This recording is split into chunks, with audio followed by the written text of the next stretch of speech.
Welcome to अकेडहब। आज हम पढ़ेंगे हिंदी का चैप्टर 5 चिट्ठियों की अनूठी दुनिया। अनूठी मतलब एकदम अलग, निराली, ब्यूटीफुल। ठीक है, तो चलो फटाफट से शुरू कर लेते हैं। पत्रों की दुनिया भी अजीब व गरीब है और उसकी उपयोगिता हमेशा से बनी रही है। पत्र जो काम कर सकते हैं वो संचार का आधुनिकतम साधन नहीं कर सकता है। मतलब पत्रों की दुनिया भी बिल्कुल अलग होती है। उसकी उपयोगिता, उसका जो यूज़ होता है ना, वो हमेशा बनी रहती है। जो काम लेटर कर सकते हैं वो संचार का आधुनिकतम, मतलब कम्युनिकेशन के जितने भी नए नए उपकरण आते जा रहे हैं वो भी नहीं कर सकते। पत्र जैसा संतोष फ़ोन या एसएमएस का संदेश कहाँ दे सकता है। जब हम किसी की चिट्ठी पढ़ते हैं ना, तो उससे जो हमें खुशी मिलती है, जो तसल्ली होती है ना, वो किसी की भी फ़ोन पे 2 मिनट बात करने से या एसएमएस मिलने से नहीं मिलती है। पत्र एक नया सिलसिला शुरू करते हैं और राजनीति, साहित्य और कला के क्षेत्रों में तमाम विवाद और नई घटनाओं की जड़ भी पत्र ही होते हैं। मतलब जितना भी साहित्य है हमारा, राजनीति है, वहाँ पे जो लेटर होते हैं ना, उन्हीं से चीज़ों की शुरुआत होती है। दुनिया का तमाम साहित्य पत्रों पर केंद्रित है और मानव सभ्यता के विकास में इन पत्रों ने अनूठी भूमिका निभाई है। अगर आपको पता हो तो जैसे जवाहरलाल नेहरू इंदिरा गांधी को जो लेटर लिखते थे ना, उसकी पूरी की पूरी बुक छप चुकी है। ऐसे बहुत सारा साहित्य है, ऐसे बहुत सारी बुक्स हैं जो लेटर से बनी हुई हैं, जो लोगों के, जो महान महान लोग हैं, उनके लेटर्स को पब्लिश किया गया है। अब नेक्स्ट पढ़ते हैं। पत्रों का भाव सब जगह एक सा है। ठीक है, भले ही उसका नाम अलग अलग हो, अलग अलग मतलब अलग अलग लैंग्वेज में। पत्र को उर्दू में खत, संस्कृत में पत्र और कन्नड़ में कागद, तेलुगु में उत्तरम, जाबू और लेख तथा तमिल में क्या कहते हैं, कडिद कहा जाता है। पत्र यादों को सहेज कर रखते हैं, इनमें किसी को कोई संदेह नहीं है। अब हम क्या करते हैं, किसी का कोई लेटर आता है, कोई हमें अपने हाथ से कुछ अच्छा लिख के भेजता है ना, तो हम उसको हमेशा संभाल के रखते हैं।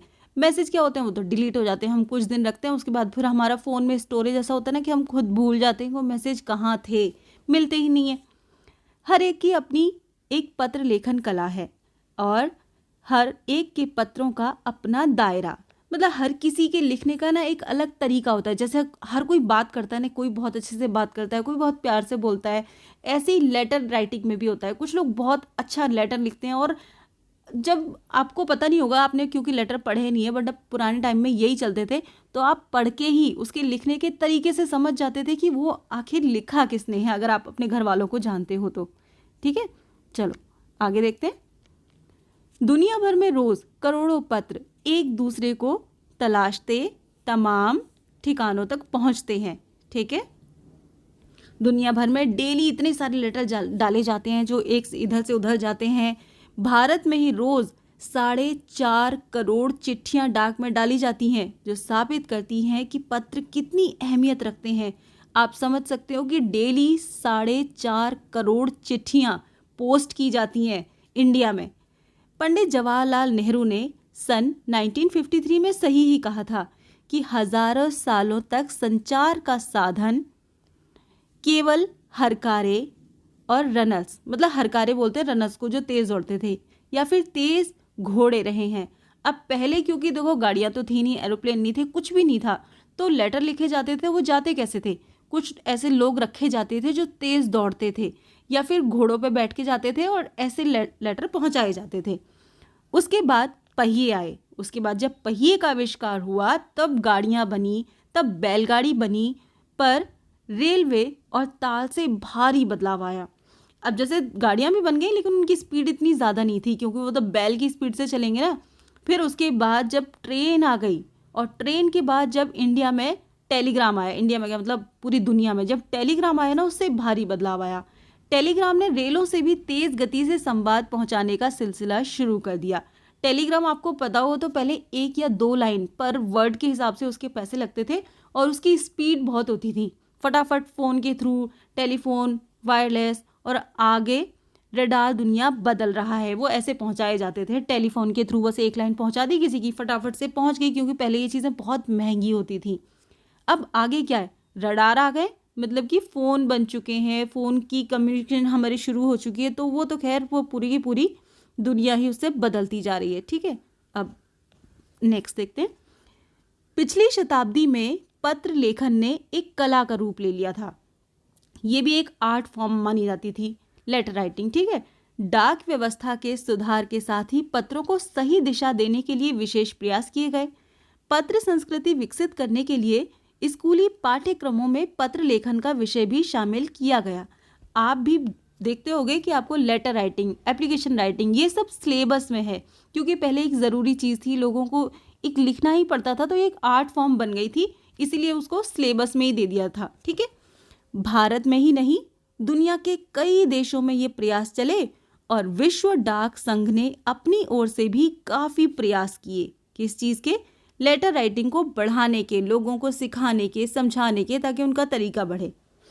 आगे, विश्व डाक संघ की ओर से 16 वर्ष की कम आयु वर्ग के बच्चों के लिए पत्र लेखन प्रतियोगिताएं आयोजित करने का सिलसिला सन 1972 से शुरू किया गया। 16 ईयर से जो कम एज के बच्चे होते थे ना, उनके लिए कंपटीशन रखे जाते थे लेटर राइटिंग के लिए, और ये कब से शुरू हुआ था? 1972 से। ये सही है कि खास तौर पर बड़े शहरों और महानगरों में संचार साधनों के तेज विकास तथा अन्य कारणों से पत्रों की आवाजाही प्रभावित हुई है। ओके, जैसे सिटीज़ में क्या होता है ना, सिटीज़ में तो गाड़ियाँ आ गई, लेकिन गांव में तो ये चीज़ें आती नहीं है इतनी जल्दी से। तो पर देहाती दुनिया आज भी चिट्ठियों से ही चल रही है। गांव के जो लोग हैं उनको फ़ोन भी आए नहीं है, उनके पास इतने पैसे नहीं होते कि महंगे, और पहले की बात है, खैर पहले तो ये होते ही नहीं थे, तो उन लोगों के लिए तो भाई चिट्ठियाँ बहुत ज़्यादा ज़रूरी होती हैं। फैक्स, ईमेल, टेलीफोन, क्या है, वहाँ नेटवर्क भी अच्छा नहीं होता, वहाँ फ़ोन लोगों के पास बटन वाले होते भी हैं तो उनको यूज़ करना नहीं आता है अच्छे से। तो पुराने जो लोग होते हैं ना, गाँव के जो लोग होते हैं, उनको चिट्ठियाँ ही सही लगती हैं और वो ठीक से यूज़ कर पाते हैं। मोबाइल ने चिट्ठियों की तेज़ी को रोका है, पर व्यापारिक डाक की संख्या लगातार बढ़ रही है। अब क्या, लोगों ने आपस में तो चिट्ठियां लिखनी बंद कर दी हैं, फ़ोन पे बात कर लेते हैं जब से मोबाइल आ गया, लेकिन ऑफिसों में जो काम होता है वो अभी भी चिट्ठियों से ही होता है। ठीक है, जहाँ तक पत्रों का सवाल है, अगर आप बारीकी से उसकी तह में जाएं तो आपको ऐसा कोई नहीं मिलेगा जिसने कभी किसी को पत्र न लिखा हो या न लिखाया हो, या पत्रों का बेसब्री से जिसने इंतज़ार न किया हो। देखो, मतलब मैंने भी अपने टाइम पे लेटर लिखे हैं, क्योंकि आज से अभी की बात तो नहीं है, कम से कम 20-25 साल हो गए इस बात को। जब ये फ़ोन नहीं थे तब सच में लेटर चलते थे, और भाई सच में जब किसी को लेटर भेजा जाता था ना, तो उसके रिप्लाई का ऐसा ना इंतज़ार होता था कि उसका लेटर उसके जवाब में कब आएगा, और हमें तो पता भी नहीं चलता था। पहले तो ब्लू टिक भी नहीं था कि लेटर पहुंच गया तो पता चल गया कि हाँ जी अब आ जाएगा, तो बस इंतज़ार ही करना पड़ता था। 10 दिन, 15 दिन, 1 हफ्ते टाइम लगता था। हमारे सैनिक तो पत्रों का जिस उत्सुकता से इंतज़ार करते हैं उसकी कोई मिसाल ही नहीं है। अब देखो, जो हमारे सैनिक हैं बॉर्डर पर जो रहते हैं ना, वहाँ अभी भी नेटवर्क नहीं है, या फिर कई कई ऐसी जगह हैं जहाँ पे फ़ोन ही अलाउड नहीं है, तो वो बेचारे क्या करते हैं, वो अभी भी लेटर का ही वेट करते हैं अपने घर वालों के। एक दौर था जब हम लोग पत्रों का महीनों इंतज़ार करते थे, पर अब वो बात नहीं है, क्योंकि पहले क्या था, पहले बैलगाड़ी से जाते थे। ठीक है, क्योंकि बैलगाड़ी थी, बैलगाड़ी, घोड़ा गाड़ी, इन्हीं से जाते थे, तो कई कई दिन लगते थे लेटर पहुंचने में। पर अब क्या हुआ है, जब से कि हमारे यहाँ बसें चलने लग गई हैं, ट्रेन चलने लग गई हैं, तो उनका जो टाइम थोड़ा ना कम हो गया। अब जैसे हम अभी भी स्पीड पोस्ट करते हैं तो तीसरे चौथे दिन वो पहुंच जाती है। ठीक है, परिवहन साधनों के विकास ने दूरी बहुत घटा दी है। जैसा कि मैंने अभी बोला कि जैसे बस ट्रेन चल गई हैं तो फटाफट से पहुंच जाती हैं। पहले लोगों के लिए संचार का इकलौता साधन चिट्ठी ही थी। पहले लोग अपनी जब बात पहुंचाते थे एक दूसरे को तो वो लेटर ही था। अब हर बात के लिए जा तो नहीं सकते ना, किसी के हालचाल पूछने, कुछ पूछना है उसके लिए। पर आज और भी साधन विकसित हो चुके हैं, जैसे कि व्हाट्सएप कर सकते हो आप, किसी को ज़रूरी नहीं होता लेटर ही लिखना। ये तो खैर पुरानी बात बता रहे हैं। आज देश में ऐसे लोगों की कमी नहीं है जो अपने पुरखों की चिट्ठियों को सहेज और संजोकर विरासत के रूप में रखे हुए हैं। अब जैसे आपको अपने घर में अपने किसी दादाजी का कोई पुराना लेटर मिले, किसी का मिले, तो उसको लोग रखते हैं ना संभाल के एकदम, की उनकी राइटिंग है, उन्होंने क्या लिखा था, उसको बहुत ही प्यार से एकदम विरासत के रूप में, एक पुरानी चीज़ के रूप में ना प्यार से उसको रखा जाता है। या फिर बड़े बड़े लेखक, पत्रकार, उद्यमी, ठीक है, लेखक, पत्रकार, उद्यमी मतलब कि जो बिजनेसमैन होते हैं, कवि, प्रशासक, सन्यासी, किसान, इनकी पत्र रचनाएं अपने आप में अनुसंधान का विषय हैं। अनुसंधान मतलब रिसर्च का। अगर आज जैसे संचार साधन होते तो पंडित नेहरू अपनी पुत्री इंदिरा गांधी को फोन करते, पर तब पिता के पत्र पुत्री के नाम नहीं लिखे जाते। तो देश के करोड़ों लोगों को प्रेरणा देते हैं। जैसे कि मैंने अभी थोड़ी देर पहले बताया था ना कि जो वो अपनी बेटी को लेटर लिखते थे नेहरू जी, तो उनकी ना पूरी बुक पब्लिश हो गई है। अगर आप सोचो, इमेजिन करो, पहले अगर फ़ोन होते तो वो क्या करते, फ़ोन पे बात करते और बस बात ख़त्म हो जाती उनके लिए। तो लोगों को कैसे पता चलता, कैसे लोग मोटिवेट होते कि उन्होंने अपनी बेटी को क्या लिखा था। वो उनको पढ़ते हैं तो हज़ारों लाखों लोग मोटिवेट होते हैं उससे। आगे पढ़ते हैं। कहाँ गया? हाँ, पत्रों को तो आप सहेज कर रख लेते हैं, ठीक है, पर एसएमएस संदेशों को आप जल्दी ही भूल जाते हैं। कितने संदेशों को आप सहेज कर रख सकते हैं? अब पहले क्या होता था, एक खास बात क्या थी, एक लेटर में फिक्स वर्ड्स होते थे, फिक्स जगह होती थी लिखने के लिए। तो लोग बस मतलब कुछ टॉपिक जो मेन बातें होती थी वो लिखते थे और उसके बाद टाइम लगता था। तो वो एक लेटर आ गया, उसके बाद फिर लगेगा 15 दिन, महीना, जितना भी टाइम लगेगा। तो उनको ना बहुत संभाल के रखते थे क्योंकि इतने दिन में एक लेटर आया। अब जब से एसएमएस चले हैं, व्हाट्सएप चला है, आपको पता है एक दिन में आप कितने मैसेज करते हो, कितने रिसीव करते हो, आपको खुद नहीं पता। इतने ज़्यादा कि हम लोगों ने शायद वो मैसेज सीन करने भी छोड़ दिए, हमारा इंटरेस्ट ही खत्म हो चुका है। तो हम उन्हें संभाल के तो कैसे रखेंगे, ठीक है। तमाम महान हस्तियों की तो सबसे बड़ी यादगार या धरोहर उनके द्वारा लिखे गए पत्र ही हैं। अब जो बड़े बड़े लोग थे, जैसे नेहरू जी हो गए या फिर के महात्मा गांधी हो गए, और भी बड़े बड़े लोग हैं, इनकी जो यादगार, जो धरोहर है ना, वो उनके लिखे गए पत्र ही हैं, जो वो लोगों को लिखते थे, जो जवाब देते थे। भारत में इस श्रेणी में राष्ट्रपिता महात्मा गांधी को सबसे आगे रखा जा सकता है। दुनिया के तमाम संग्रहालय जानी मानी हस्तियों के पत्रों का अनूठा संकलन भी है। जितने भी देश के बड़े बड़े म्यूजियम है ना, उनमें इतने बड़े बड़े लोगों को लेटर संभाल के रखे जाते हैं। तमाम पत्र देश, काल और समाज को जानने समझने का असली पैमाना है। ओके, वो क्या करते थे, अपने लेटर्स में देश की बातें करते थे, जो उस समय चल रहा होता था उसकी बातें करते थे। तो अगर हम उनको पढ़ते हैं, उनको समझते हैं, तो हम समझ सकते हैं कि उस समय दुनिया में क्या चल रहा था। भारत में आज़ादी के पहले महासंग्राम के दिनों में जो कुछ अंग्रेज अफसरों ने अपने परिवारजनों को पत्र में लिखा, वो आगे चलकर बहुत महत्व की पुस्तक तक बन गए। उस समय क्या चल रहा था, जो वर्ल्ड वॉर चल रही थी उस समय, जो अंग्रेज जो गए हुए थे उसमें लड़ने के लिए, तो वो अपने घर वालों को जो लेटर लिखते थे तो वहाँ के बारे में बताते थे ना कि क्या चल रहा है, यहाँ पे कैसा माहौल है। इतना ज़्यादा कि वो आगे जाके एक बुक फॉर्म में आ गए वो, ताकि उन लोग उनको जान सके उस समय लोगों को कैसा फील हो रहा था, वहाँ क्या चल रहा था।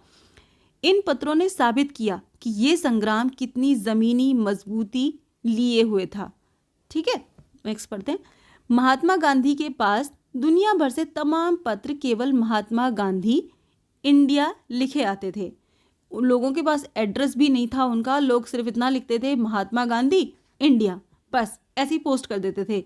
और वो जहाँ भी रहते थे वहाँ तक वो पहुँच जाते थे, क्योंकि महात्मा गांधी को तो सब जानते थे, पूरे देश में पता होता था वो कहाँ है और वहाँ तक पहुँचा दिए जाते थे।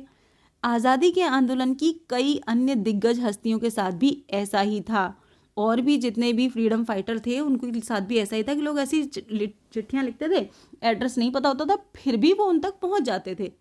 आगे देखते। गांधी जी के पास देश दुनिया से बड़ी बड़ी संख्या में पत्र पहुँचते थे और पत्रों का जवाब देने के मामले में उनका कोई जोड़ नहीं था। कहा जाता है कि जैसे ही उन्हें पत्र मिलता था उसी समय वो उसका जवाब भी लिख देते थे। जैसे ही महात्मा गांधी के पास किसी का भी लेटर पहुंचता था, वो तुरंत की तुरंत उसका जवाब लिखने के लिए बैठ जाते थे। अपने हाथों से ही ज़्यादातर पत्रों का जवाब देते थे। अब आपको पता है वो कितने फेमस थे कि उनके पास मतलब इंडिया से बाहर से भी इतने सारे लेटर आते थे। तो वो कोई भी बंदा कितने कितने रिप्लाई करेगा, कितनी लिखेगा तो हाथ से ही हाथ भी दर्द करने लग जाएंगे लिखते लिखते। जब लिखते लिखते उनका दाहिना हाथ दर्द करने लगता था तो वो बाएं हाथ से लिखने में जुट जाते थे, पर वो लिखते थे जवाब। महात्मा गांधी ही नहीं, आंदोलन के तमाम नायकों के पत्र गांव गांव में मिल जाते हैं। जैसे लोग उनको कुछ लिख के भेजते थे तो वो उनको ना जवाब में और लेटर लिखते थे ताकि लोग मोटिवेट हों, आज़ादी की लड़ाई में शामिल हो जाएं। और लोग क्या करते थे, उन लेटर्स को संभाल के रखते थे। पत्र भेजने वाले लोग उन पत्रों को किसी प्रशस्ति पत्र से कम नहीं मानते थे। अब देखो, आपको तो खैर पता नहीं होगा उनके टाइम का, लेकिन जैसे अभी आप हो, किसी भी अपने बड़े हीरो को लेटर लिखो, उसका जवाब आ जाए तो आप क्या करोगे, उसको संभाल के रखोगे ना बहुत ज़्यादा। बिल्कुल सेम ऐसा ही लोगों के साथ था कि लोग उसको किसी प्रशस्ति पत्र से कम नहीं मानते थे, उनका जो जवाब आता था। और कई लोगों ने तो उन पत्रों को फ्रेम करा कर रख लिया था। ये है पत्रों का जादू, ठीक है। यही नहीं, पत्रों के आधार पर ही कई भाषाओं में जाने कितनी किताबें लिखी जा चुकी हैं। वास्तव में पत्र किसी दस्तावेज से कम नहीं है। पंत के 200 पत्र बच्चन के नाम और निराला के पत्र हमको लिखियो है कहा तथा पत्रों के आईने में दयानंद सरस्वती समेत कई पुस्तकें आपको मिल जाएंगी। ये सब लेटर्स हैं, जैसे पंत के 200 पत्र बच्चन के नाम, निराला के पत्र हमको लिखियो है, पत्रों के आईने में दयानंद सरस्वती समेत कई पुस्तकें ऐसी हैं जो लेटर बेस्ड हैं, इन पे सब में लेटर्स हैं। कहा जाता है कि प्रेमचंद खास तौर पर नए लेखकों को बहुत प्रेरक जवाब देते थे। देखो, प्रेमचंद का नाम तो आपने सुना ही होगा, कितने ज़्यादा फेमस थे, वो बहुत अच्छा लिखते थे। तो जो नए राइटर्स थे ना, वो उनको कुछ जब लेटर लिखते थे उनको, तो वो उनको बहुत ही ज़्यादा प्रेरक जवाब देते थे। और पत्रों के जवाब में वो बहुत मुस्तैद रहते थे। मुस्तैद मतलब ध्यान रखते थे कि कोई लेटर रह न जाए, जितने ज़्यादा जवाब वो दे सकते थे उतने ज़्यादा वो देते थे। इसी प्रकार नेहरू और गांधी के लिखे गए रविन्द्रनाथ टैगोर के पत्र भी बहुत प्रेरक हैं। नेहरू, गांधी जी, रविन्द्रनाथ टैगोर, इन सब के जो लेटर हैं ये भी बहुत ज़्यादा प्रेरक हैं। महात्मा और कवि के नाम से महात्मा गांधी और रविन्द्रनाथ टैगोर के बीच सन 1915 से 1941 के बीच के पत्राचार का संग्रह प्रकाशित हुआ है। देखो, 1915 से 1941 तक महात्मा गांधी और रविन्द्रनाथ के बीच जितने भी लेटर उन्होंने आपस में एक दूसरे को भेजे, उन सब को एक साथ इकट्ठा किया और उसकी बुक पब्लिश कर दी गई है, ठीक है। जिसमें बहुत से नए तथ्यों और उनकी मनोदशा का लेखा जोखा मिलता है। अब ये क्या करते थे, आपस में भाई एक दूसरे को बताएंगे ना कि वहाँ क्या सिचुएशन चल रही है, यहाँ क्या सिचुएशन चल रही है, हम देश के लिए और क्या कर सकते हैं, अब हमें ऐसा करना चाहिए। तो इनको जब आप पढ़ोगे ना तो उनकी मनोदशा का लेखा जोखा आपको मिलता है। पत्र व्यवहार की परंपरा भारत में बहुत पुरानी है, बहुत सालों से चली आ रही है, पर इसका असली विकास आज़ादी के बाद ही हुआ है। जब हम आज़ाद हो गए तब उसके बाद अंतर्देशीय आए, ये जो पोस्ट कार्ड आपने देखा होगा, ये सब शुरू हुए हैं। सरकारी विभागों की तुलना में सबसे ज़्यादा गुडविल डाक विभाग की ही है। सबसे ज़्यादा जो अच्छा माना जाता है वो डाक विभाग माना जाता है। इसकी एक खास वजह ये भी है कि ये लोगों को जोड़ने का काम करता है, ठीक है। यहाँ की बातें वहाँ पहुँचाते हैं, लोगों के एक दूसरे के मैसेज पहुँचाते हैं। लोगों की फैमिली वाले दूर रहते हैं, किसी का बेटा कहीं जॉब कर रहा है, किसी का पापा आर्मी में, कोई कुछ भी ऐसे ही, तो लोगों को ये कनेक्ट करते हैं। घर घर तक इसकी पहुँच है। संचार के तमाम उन्नत साधनों के बाद भी चिट्ठी पत्री की हैसियत बरकरार है। शहरी इलाकों में आलीशान हवेलियाँ हों या फिर झोपड़पट्टियों में रह रहे लोग हों, ठीक है, या तो आलीशान हवेलियाँ हों या फिर खूब झोपड़पट्टी में जो लोग रह रहे हों, दुर्गम जंगलों में घिरे लोग हों या बर्फबारी में जी रहे हों, पहाड़ों के लोग हों, समुद्र तट पर रह रहे मछुआरे हों या फिर रेगिस्तान की ढाणियों में रह रहे लोग हों, आज भी खतों का ही सबसे अधिक बेसब्री से इंतज़ार करते हैं। जहाँ जहाँ नेटवर्क नहीं आते हैं, दुर्गम जंगल हो गए बिल्कुल, जहाँ एड्रेस नहीं है, मतलब जहाँ के नेटवर्क नहीं है, कुछ भी नहीं है, जहाँ इतनी बर्फ़ गिरती है, जो पहाड़ों पे लोग रह रहे हैं, समुद्र तट पे मछुआरे रह रहे हैं जो घूमते रहते हैं मछलियों के चक्कर में, वो क्या करते हैं, वो सबसे ज़्यादा इंतज़ार पत्रों का ही करते हैं। एक दो नहीं, करोड़ों लोग खतों और अन्य सेवाओं के लिए रोज़ भारतीय डाकघरों के दरवाज़ों तक पहुँचते हैं। मतलब कोई लेटर लेने जा रहा है, कोई डालने जा रहा है, और इसकी बहुआयामी भूमिका नज़र आ रही है। मतलब इसकी बहुत सारी भूमिकाएं हैं। दूर देहात में लाखों गरीबों घरों में चूल्हे मनी ऑर्डर अर्थव्यवस्था से ही जलते हैं। अब मनी ऑर्डर क्या होता है, जैसे बैंक से ट्रांसफ़र नहीं होते थे ना पहले, तो पैसे जैसे अब तो ऑनलाइन हो जाते हैं, गूगल पे कर दिया, पेटीएम कर दिया, पर पहले ऐसा नहीं था। तो जो जिनके बच्चे बाहर जॉब कर रहे हैं कोई भी, तो वो मनी ऑर्डर से पैसे भेजते थे। तो गांव और गरीब बस्तियों में चिट्ठी या मनी ऑर्डर लेकर पहुंचने वाला डाकिया देवदूत के रूप में देखा जाता था। देवदूत मतलब भगवान का दूत। अब उनको इंतज़ार है क्योंकि जो पैसे आएंगे उन्हीं से उनका घर चलता था, उन्हीं से उनका चूल्हा जलेगा, खाना आएगा। तो वो डाकिए को ना इतनी रिस्पेक्ट देते थे कि बस ऐसा लगता था कि भगवान का दूत आ गया है। तो ये जो आपने चैप्टर पढ़ा इसको लिखा था अरविंद कुमार सिंह ने, और आपको अच्छे से समझ में आ गया होगा चिट्ठियों की अनूठी दुनिया क्या है। अगर आपको वीडियो पसंद आई हो तो लाइक कीजिए और चैनल को सब्सक्राइब कीजिए। बस मिलते हैं अगली वीडियो में।